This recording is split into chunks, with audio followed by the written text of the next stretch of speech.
There have been continuous rumbles about Derrick Henry to the Baltimore Ravens, and we talk about why it's the right move for Baltimore at this point after day one of 2024 free agency. All that and more coming up next on this episode of Locked On Ravens.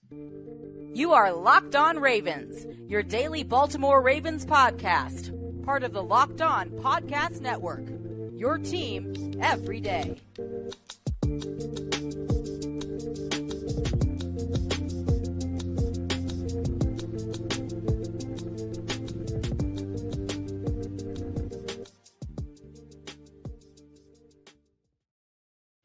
Welcome into another edition of Locked On Ravens, your daily Baltimore Ravens podcast. I'm your host, Kevin Ostreicher of Ravens Wire, here with you on the Locked On Podcast Network, your team every day. Thank you so much for being here today, making Locked On Ravens your first listen each and every day. We are free and available on all podcasting platforms. You can find us on YouTube in video form. You can like this video and subscribe to the channel. You can also find us in audio form anywhere you get your podcasts, Apple Podcasts, Spotify. You can subscribe over there and follow along over there as well. We're 5 days a week of Ravens content, Monday through Friday, plus bonus episodes, plus live streams, other content as well. We have you covered Baltimore Ravens style here on Locked On Ravens. Today's episode of Locked On Ravens is brought to you by FanDuel Sportsbook. Make every moment more right now. New customers get $150 in bonus bets with any winning $5 bet. That's $150 if your bet wins. Visit FanDuel.com/LockedOn to get started.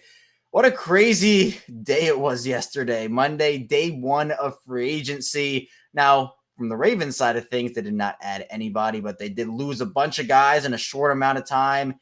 There are also some rumblings about one Derrick Henry, someone we've talked about extensively on this show. It just felt like there's been a lot of smoke with that rumor, and even more surfaced on Monday. A lot of substantial ones. Justina Anderson putting some stuff out. We got a potential year number on Derrick Henry in terms of salary per year. So we're going to get into all of that and why at this point in free agency, based off of what happened yesterday, I think Derrick Henry is the right move for the Ravens at this point. I know some might agree, some might disagree. We can talk about it, right? And again, if you agree or disagree, we can have a conversation about it. So we'll start with that. Then we'll get into the players Baltimore ended up losing in free agency, including Gus Edwards and Geno Stone. Then we'll talk about if there are any other moves incoming in terms of what the Ravens either will gain or lose over these next couple of days. They didn't add anything, obviously, or add anybody on Monday, but they did lose some guys. So we'll talk about other moves that could be happening for the Ravens, both additions and subtractions. Now, for Derrick Henry, let's just get right into that conversation here. We saw the running back market explode on Monday. A lot of guys signed. Derrick Henry, not one of them, but obviously we heard and we saw those rumors. And it's this time, free agency in the NFL is such a crazy time, especially, for me hosting this show, because anything can happen at any point. So you got to burn the midnight oil a little bit. I'm recording this very, very late at night, or I guess very, very early in the morning on Tuesday as we wait. Again, we saw Sam Darnold sign with the Minnesota Vikings right around 1:15 a.m. Eastern time. So you got to wait for some of that stuff to happen. You got to make sure that you don't have any other rumors or moves like that happen. But Henry is still unsigned at the time of this recording. And we saw guys go off the board left and right. As I said, Saquon Barkley goes to the Philadelphia Eagles. That was a monster deal. Barkley getting about $13 million, 12, 13 average annual value. And that deal has the potential to go up to the high 40s in terms of other things he can earn there. Josh Jacobs gets 4 years, $48 million from the Green Bay Packers. We saw Tony Pollard go to the Green Bay Packers. We saw Tony Pollard go to the Tennessee Titans. They signed him to a $8.5 million deal. And then, they signed Pollard to an $8 million deal. DeAndre Swift got $8.5 million per year. So the market was a bit richer than I thought it was going to be running back wise, but a lot of guys went off the board, which means some of those top rushers, there are only a few left. And Henry is the top of the top right now. Gus Edwards goes to the Chargers. So the Ravens already have a hole at running back. Keaton Mitchell is not going to come back until I don't know when from his injury. Henry's a guy that, again, is a little older than a Saquon Barkley or a Josh Jacobs, has the quote-unquote tread on his tires, but he was still very effective and has been very effective in Tennessee for a long time. Tennessee's offensive line was atrocious last year, and I think you can kind of put the pieces together because they went out and signed a bunch of offensive linemen on Monday, including Wood Cushenberry. They gave the most guaranteed money ever to a center there. I think it was upwards of $20 million. So I think 26 might have been that number. But Henry is a guy that is a physical bruiser. Him and Lamar Jackson in the same backfield. I mean, that's something made of nightmares for opposing defenses and opposing defensive coordinators. Lamar's already so hard to stop on his own, right? Like, you're already having nightmares about Lamar. Now add in this physical bruiser, like the yin and yang that I see with Lamar Jackson and Derrick Henry is real. Now, there is a bunch of analytics goes into the running back position, how much you should value it, how much you should pay for a running back in today's NFL, especially because, I mean, for example, with the latest Super Bowl champions, Kansas City back-to-back, Isaiah Pacheco was a 7th-round pick. He's making like $700,000 each year. Now, we did get a report on Derrick Henry and the Ravens. One, Josina Anderson said that there is mutual interest between the Ravens and Henry. Now, that report's been like thrown out there a couple of times, but we haven't really gotten it from anybody necessarily super credible in terms of Henry having interest and the Ravens having interest. That was a little new, so Josina was on that. Then we got an actual number for Derrick Henry. Apparently, and these are the reports, I don't know how true or not they are, but we'll talk about it just for the sake of talking about his value. The report is that the Ravens have offered Derrick Henry a deal in the $6.5 million average annual value per year range. I predicted Derrick Henry's market before free agency started. If you're an everyday on Locked On Ravens, you've heard me talk about this. I talked about it on the live stream we did to recap day one of free agency as well. Derrick Henry to me was right around $6 to $10 million in terms of what I thought his average annual value market would be. Now, I also predicted Saquon Barkley and Josh Jacobs, those guys would be in the $9 to $13 million average annual value. They both got more towards the high end of that, right? But they were in the projected market for the most part that I had them in. So for Derrick Henry, $6.5 million, look, it'd be a steal if the Ravens could get him for that price. I would do that in a heartbeat. You give 2 years, $13 million. Oh, yeah, 10 times out of 10, you're taking that. But obviously, I don't think that's what the actual number is going to be if a deal is reached. I would expect it to be more in the 7.5 to 9.5 range, and maybe that includes incentives in there as well. But Henry's a guy where the Ravens are, I hate to say it, but they're running out of options, right? With all these guys going off the board. I mean, Zach Moss goes to Cincinnati. Now, there have been a couple other running backs that actually entered the fray on Monday. Aaron Jones gets released by the Packers after they signed Josh Jacobs, and the Bengals signed Zach Moss, and they released Joe Mixon. So to me, there are, I think, 4 big teams that are in the market for a running back right now that haven't made a move. It's the Ravens, it's the Texans, it's the Vikings, and it's the Cowboys. Those 4, and I actually made this prediction on the live stream we did. I'm predicting Derrick Henry goes to the Ravens. I'm predicting Joe Mixon goes to the Texans. I'm predicting Aaron Jones goes to the Vikings. And I'm predicting that J.K. Dobbins and or Dalvin Cook goes to the Dallas Cowboys. And actually, I feel a lot stronger in my JK to Cowboys take because apparently the Cowboys would not go higher on a very low number for Zach Moss for his salary. So I think Dobbins is going to have to take a low salary. If the Cowboys don't want to spend on running back, we'll still get a talented guy. Dobbins could be that answer. Plus, Dobbins grew up in Texas, so would make sense for him there. But you're running out of options if you're the Ravens. If you don't get Derrick Henry, is Aaron Jones enough for you? Is Joe Mixon enough for you? I think it'd be fine. I mean, look, Gus Edwards is a really talented runner. He put up numbers in that offense. The Ravens can get away with not signing a veteran running back, but I think that just for, they need somebody in that backfield. And I think Henry, you're only giving out that money to guys to me that are needle movers. I don't know. I'm not really sure who else moves a needle the way that Derrick Henry does at this point. I mean, Saquon would have been awesome, but I wasn't paying him that much out of the Ravens. I wasn't paying Josh Jacobs what he got from the Packers. I'd be fine with giving Derrick Henry 7.5 to 9.5 per year on a 2-year deal, obviously backloaded where you can move some money around or you can cut him after the first year if it doesn't work out. I'm okay with that because I also think the Ravens can make enough cap space to make that move work and another 1 or 2, whether it be medium or medium to small size moves. I think you can do that. So it's not like you're investing in Derrick Henry and that's the only move you have to make in the offseason. If that were the case, I'd probably say just go draft a guy, right? But I think Henry can move a needle for you. All the other quote-unquote needle movers are off the board. I still think Joe Mixon is good. I still think Aaron Jones is good. But I think Derrick Henry at this point is the best option for the Ravens on the board. With the smoke has been there for a while. Just feels like something is brewing. We're going to see if it happens today. And if it does happen today, I will, of course, go live here on Locked On Ravens after. We'll be breaking that all down. Coming up in the second part of the show, we'll be talking more about Baltimore's free agent losses. We're talking about Gus Edwards, talking about Geno Stone, and a lot more. Stay tuned. We have a ton to dive into on this episode of Locked On Ravens. First, this show is sponsored by FanDuel Sportsbook. Say goodbye to busted brackets because FanDuel lets you bet on every game of the tourney, whether you're betting on a big upset or a one seed. It's time to go dancing on America's #1 sportsbook. Right now, new customers get $200 in bonus bets if your first $5 bet wins. That's $200 to use on point spreads, money lines. You can even pick who's going to win it all. Just visit FanDuel.com/lockedon and bet on college hoops until they cut down the nets. We're back. Our second segment of Locked On Ravens. Kevin Oestreicher still talking with you on this Taco Tuesday. Day 2 of free agency. Probably another crazy one.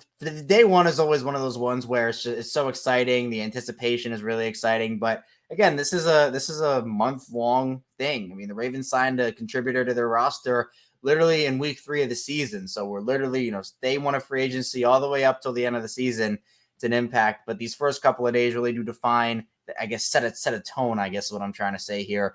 And the Ravens did lose multiple free agents on Monday. It was kind of happened at once for the most part, where we saw Gus Edwards, Geno Stone, and Devin Duvernay all go off the board in probably a span of like 15 or 20 minutes. It was kind of crazy where there was like no Ravens news at all. And then it was just like boom, boom, boom. It all happened at once. We'll go in order. So Gus Edwards goes to the Los Angeles Chargers. That's a 2-year deal with right around $6.5 million.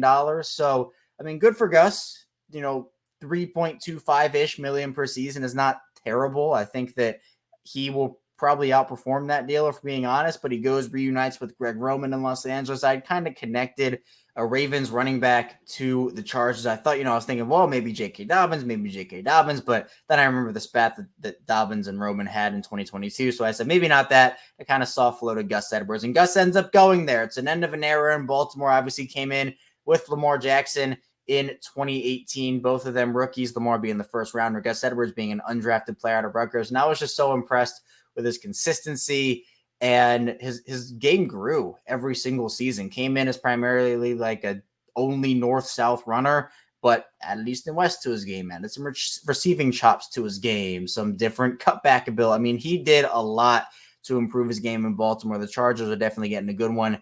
Geno Stone, this was a gut punch, definitely. Goes to Cincinnati on a 2-year deal worth right around $15 million, $6 million signing bonus there.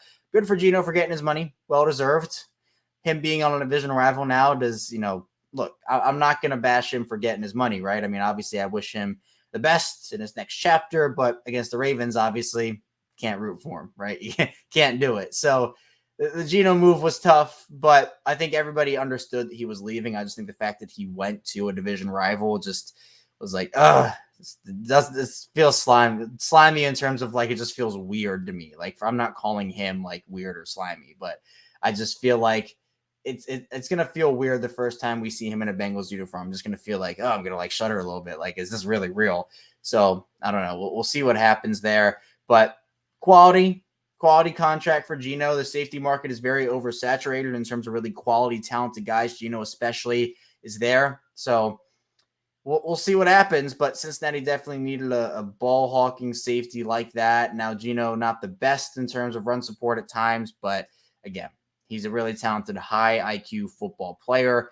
Then Devin Duvernay goes to the Jaguars. That deal has the potential to be up to, I think, $8 or $10 million for Jacksonville. Jacksonville was signing everybody yesterday. Gabe Davis goes there. Duvernay, Ronald Darby, which we'll get to. He also went there.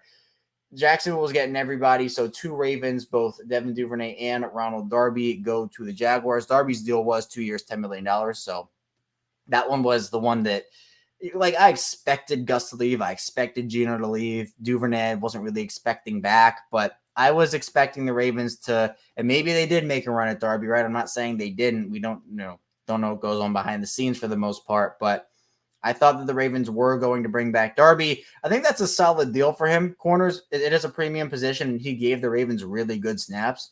So I think Jacksonville got a good one there. And then John Simpson, the last one, goes to the Jets.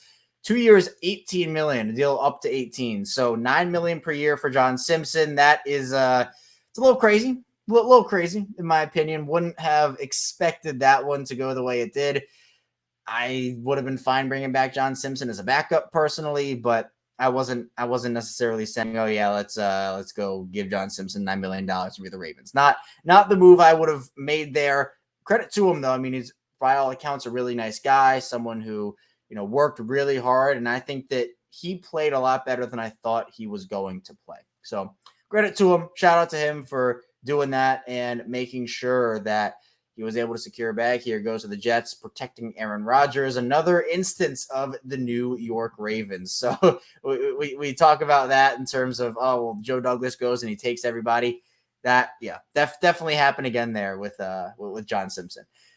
That's all the moves that the Ravens had. I mean, they also re-signed Malik Harrison to a 1-year deal. So that was the re-addition to the Ravens. But other than that, nothing going on for the team. It was expected, though. We had kind of talked about that, and I was kind of trying to prepare everybody for it, where we've done this dance before.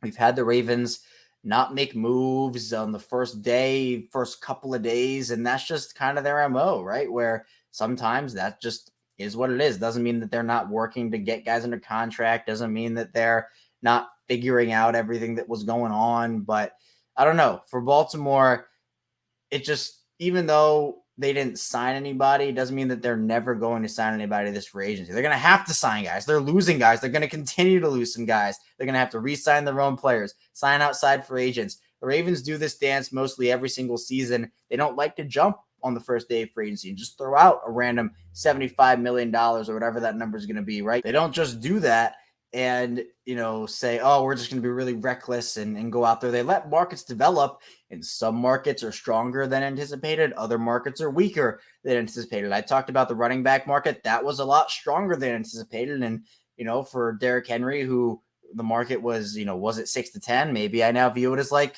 7 to 10, right? Maybe he gets an extra million and that's kind of the floor for him, even though the Ravens apparently offered him 6.5.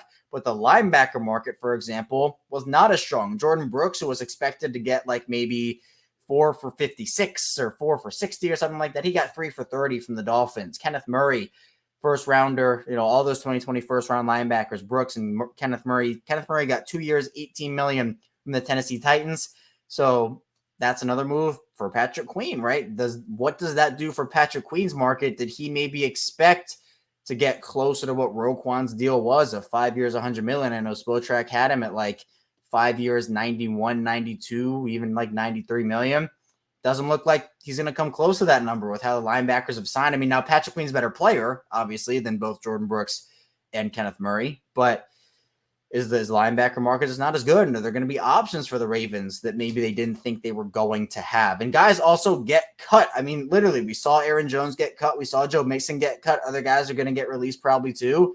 The free agent market that starts is not necessarily everybody that's going to be available. So if you dump all your money on the first 2 hours of free agency, you're not going to be able to go get a guy like maybe you feel like Jones is a better fit for your roster than the guy you just signed. And you're like, well, all right, we didn't know he was available, but we already signed this guy. So there are strategies to it and levels to it. Baltimore also is on track to get 5 compensatory picks. Now, they're not actually going to get 5. The max you can have is actually 4. But in terms of cancellations, so the Ravens, I think they don't have to worry about cancellations. I mean, they're still going to lose other guys too, but they're on track to get, I think it's like 3 7ths, a 6th, and a 5th or something like that, or 2 6ths and 3 7ths, something crazy, but 5 comp picks. But again, you can only have 4 max per team. You can't just have all your free agents leave, get all these comp picks, and you have 10 extra draft picks. No, 4 is the maximum on that.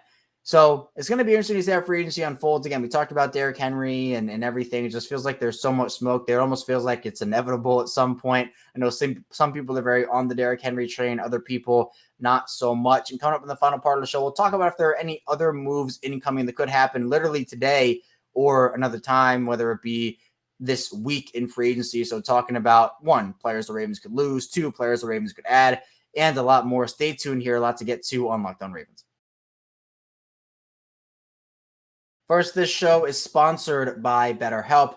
What's the first thing you do if you had an extra hour in your day? Would you go for a run? Would you take a nap, read a book, show up for a friend? A lot of us spend our lives wishing we had more time. The question is, time for what? if time was unlimited, how would you use it? The best way to squeeze that special thing into your schedule is to know what's important to you and make it a priority. Therapy can help you find what matters to you so you can do more of it. And therapy has so many different benefits, such as learning positive coping skills, how to set boundaries. It can empower you to become the best version of yourself, and it isn't just for those who've experienced major trauma. It is for everyone. If you're thinking of starting therapy, give BetterHelp a try. It's entirely online, designed to be convenient, flexible, and suited to your schedule. All you have to do is follow the free questionnaire to get matched to a licensed therapist and switch therapists anytime for no additional charge. Learn to make time for what makes you happy with BetterHelp. Visit BetterHelp.com/lockedon and get 10% off your first month today. That's BetterHelp, HELP.com/lockedon. We're back. Our final segment of Locked On Ravens. Kevin Oestreicher still talking with you here. Really appreciate everybody for tuning in and making Locked On Ravens your first listen each and every single day. Be sure to subscribe both in video form and in audio form. It's the same show, both audio and video, so you're not missing out on any content. However you prefer to watch or listen to the show, we bring you Ravens news, analysis, updates, and so much more. It's been amazing to build this show and just see the growth in the communities. It's been really awesome. Been doing this since 2019. So back, I remember my first ever episode was Kari Vedvik talking about his breakout game against the Jacksonville Jaguars in the preseason. Throwback, right? Crazy to think about. But now we are here. Day 2 of free agency is today. Day 1 was kind of crazy, but not for the Ravens in terms of adding anybody. We'll see if Derrick Henry is the move the Ravens make today. Seems like, again, there's a lot of smoke behind that one. But there should be other moves coming for the Ravens, whether it is adding or losing some guys. Also, talking about extensions, cuts, restructures. I'm sure we'll start to see those moves coming in over the next couple of days as they try to get under the salary cap even more than they already are, which they are just really barely up against it, right? Like they're very, very, very, very tight against it with the Madubuike extension. But nonetheless, that Madubuike extension, a godsend from Eric DeCosta, as Chris Jones and Christian Wilkins both got crazy deals after Madubuike signed his. I'm expecting Patrick Queen still to leave. I know I said the inside linebacker market isn't as crazy as I anticipated, but Queen is a guy that you have Trent Simpson, you drafted in the 3rd round. You bring back Malik Harrison. The Ravens prepped for this moment, and I still think even if the overall contract is not what Queen was looking for, what people expected Queen to get, I still think he actually does leave, and that's where I am with that. And I'm sure, maybe when the contract comes out, we'll say the Ravens couldn't match this, but it's somewhat hard to justify paying 2 inside linebackers that money, even though I'm a big PQ guy and I'd love to see him back. If that ends up happening, I'll be over the moon, but I don't see it happening right now. I expect it's increasingly likely the Ravens might bring back a guy like Arthur Millette. Now, the thing with Millette is he's a slot corner, and I don't know what their trust level is as a guy like Darius Washington, who's an exclusive rights free agent. So we'll see, or maybe he's restricted, one of the two. But we'll see what happens with Millette. Clowney and Van Noy are both interesting. I think they keep one. I think it's Clowney. I think Clowney stays, Van Noy leaves, and then maybe bring back somebody else, or they bring in like a veteran, because again, David Ojabo, you can't bank too much on him right now. He hasn't really shown anything. He's been injured. Odafe Owe, I mean, if you want to trust him, sure. I mean, I trust him to an extent, but I want to see a bit more consistency. So I wouldn't be shocked if the Ravens bring back one of their veterans and go out and re-sign, or not re-sign, but bring in another veteran there. Corner-wise, losing Ronald Darby, I think bringing in a veteran outside corner now becomes of a little more importance. Is it Stephon Gilmore? Do you take a chance on Trey White? With Geno Stone leaving, safety, Micah Hyde, Jordan Poyer. I always put Justin Simmons in these conversations, but I just think he's too good to take a 3rd safety spot. He's going to start somewhere for sure. But other than that, I mean, running back is the one. Wide receiver, I don't necessarily think Baltimore is going to go crazy wide receiver-wise. I would love for them to add Cortland Sutton. I've been kind of tooting this horn for a while now in terms of he would only cost the Ravens anywhere from $13 to $14 million. Cap hits the next 2 seasons. And he's the type of receiver the Ravens need. He's a big-bodied player. Go up, catch a contested pass. I mean, we've seen him catch so many hard contested passes he's had to contort his body for. That's the type of receiver the Ravens need. So when you talk about a player like a Calvin Ridley or a Marquise Brown, for example, the Brown one is what I kind of say, where the Ravens have Zay Flowers, who essentially is a Marquise Brown type player in terms of skill set. So I don't think you need 2 of those players on high money contracts. I would rather go and get, again, the yin and yang, Zay Flowers and a big body receiver to pair up with Rashad Bateman there. I don't expect Odell to come back, by the way, if we're just talking about Ravens receivers. I expect him to go back to Los Angeles, the Rams, or go to the Chiefs. Seems like that's what's going to end up happening there. Other than that, though, I mean, maybe the Ravens get in the market for a veteran backup quarterback. I think they brought Malik Cunningham in for a reason, though. I feel like he's gonna end up winning the backup job. I don't really see them. I mean, how crazy would it be if they bring in Joe Flacco again? That would be nuts. That'd be crazy. But the tight end market is kind of crazy right now. Luckily, Baltimore doesn't need one of those. Offensive line is the last one that we'll get into, though. This one to me is interesting. I was kind of saying, well, you should draft a tackle because the tackle class is so deep and you can sign a guard because the guard market is usually not as lucrative as the tackle market. Well, the guards are getting crazy money right now. Damian Lewis and Robert Hunt both going to the Panthers. Lewis got $453 and Hunt got $5 for $100. We just talked about John Simpson got 2 for up to 18. That's $9 million per season. That's crazy money. So at this point, I just bring back Zeitler and then give the other job either to Voorhees or Cleveland, or you draft the guy.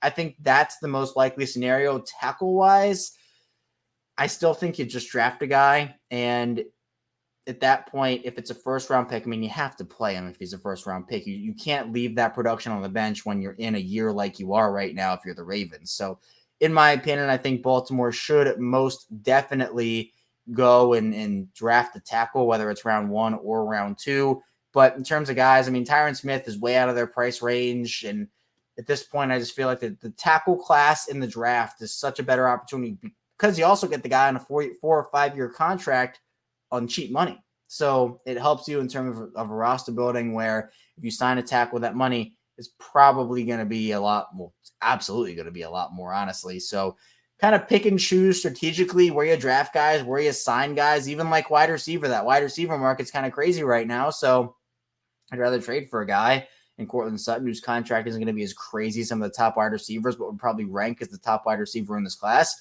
if he was in it.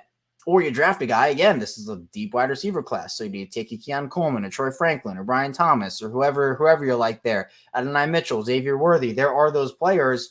So you're not necessarily pressed to sign a receiver of like the veteran top talent. But also, I think trading for a Sutton and drafting a guy later like a Leggett or someone, I think that'd be a really quality plan for them. So craziness coming up on Locked On Ravens for sure. Again, we'll be going live after every big Ravens move, so be sure to turn notifications on YouTube. And if you can't catch the live shows, we put those out, both obviously the replay in video form and the replay in audio form. So really appreciate the support. Be sure to subscribe video form and audio form. Is again, all our content goes out on both platforms. Ravens news analysis updates, really exciting. Free agency always, for me, is super, super exciting, and I'm really glad I can share in it with everybody tuning in. So thank you again for tuning in. That's all I have for you here today on the show. Coming up tomorrow or whenever I see you again, if there's a live stream today, I'll see you then. More Ravens content, of course. Stay tuned. See you back here soon on Locked On Ravens.